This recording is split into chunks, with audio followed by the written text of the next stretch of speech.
Mission লাইলাতুল কদর। আমাদের লাইলাতুল কদর যেন কোনোভাবে মিস না হয়। কমসে কম 5টা, আর আপনার পক্ষ থেকে বুদ্ধি খাটায় আপনি আরো 2-1টা বের করতে পারেন।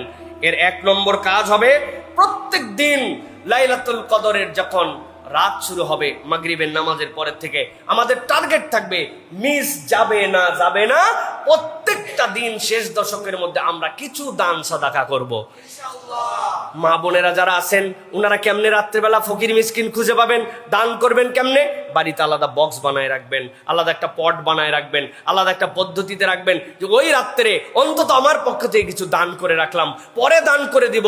কিন্তু আল্লাহ বলেছেন লাইলাতুল কদর এটা রাত, সুতরাং এই রাতের মধ্যে আমার সাদাকা যেন মিস না হয়। আমি যেন প্রত্যেক দিন আল্লাহর কাছে বলতে পারি, একবার যদি মিলে যায় কমসে কম 1000 মাস উপরে কত, 1 টাকার বদলে কমসে কম 1000-এর উপরে কত আল্লাহ কেবল জানেন। অতএব দান সাদাকা মিস করা যাবে না। 2 নম্বরে যেটা বলবো প্রিয় ভাইরা, প্রত্যেক দিন আমাদের কিছু না কিছু অতিরিক্ত সালাত আদায় করতে হবে প্রত্যেক রাত্রে। র্যান্ডম যেটা আমার কিয়ামুল লাইল আছে, র্যান্ডম যেটা আমার তাহাজ্জুদ আছে, বা আমার জন্য যেটা তারাবি আছে, সবের বাহিরে ওই মাগরিবের পর থেকে ফজরের আগ পর্যন্ত লাইলাতুল কদরের নিয়তে 2 রাকাত, 4 রাকাত, 6 রাকাত, 8 রাকাত আমার সাধ্যের মধ্যে, তবে নিম্নে থেকে নিম্নে 2 থেকে 4 রাকাত নামাজ আমার মিস হবে না। এটা লাইলাতুল কদরের আমল হবে শেষ দশক থেকে। 3 নম্বর যেটা, প্রত্যেক রাত্রে টার্গেট করব আল্লাহর নবীর প্রতি কিছু দরুদ এবং সালাম পেশ করার জন্য। আমার যেন কোনোভাবে মিস না হয়।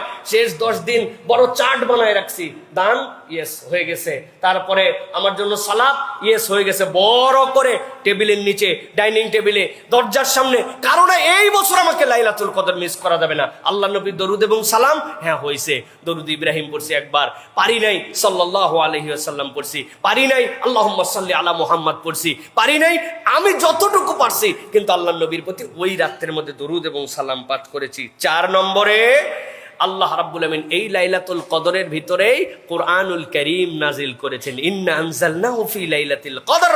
এই হিসাবে প্রত্যেক রাত্রে আমি কিছু না কিছু কোরআন তেলাওয়াত করব লাইলাতুল কদরের নিয়তে। ভাই এত ব্যস্ততার মধ্যে পড়ে গেছিলাম, ঠিক আছে আলাম তারা থেকে সূরা নাস আপনার মুখস্থ, আপনি নিয়ত করছেন আলাম তারা থেকে সূরা নাস, এইটুকুই মুখস্থই তেলাওয়াত করছি, সূরা 3 মুখস্থই তেলাওয়াত করেছি, সূরা দোহা মুখস্থই তেলাওয়াত করেছি, সূরা ইয়াসিন যে কয় আয়াত পারি মুখস্থ তেলাওয়াত করেছি। কিন্তু আমি লাইলাতুল কদরের নিয়তে আমি কিছু কোরআন তেলাওয়াত করব ইনশাআল্লাহ, পারবো ইনশাআল্লাহ। এরপরে যেটা প্রিয় ভাইরা, সেটা হচ্ছে প্রত্যেক রাত্রে এই দোয়াটা শিখতে হবে এবং পড়তে হবে।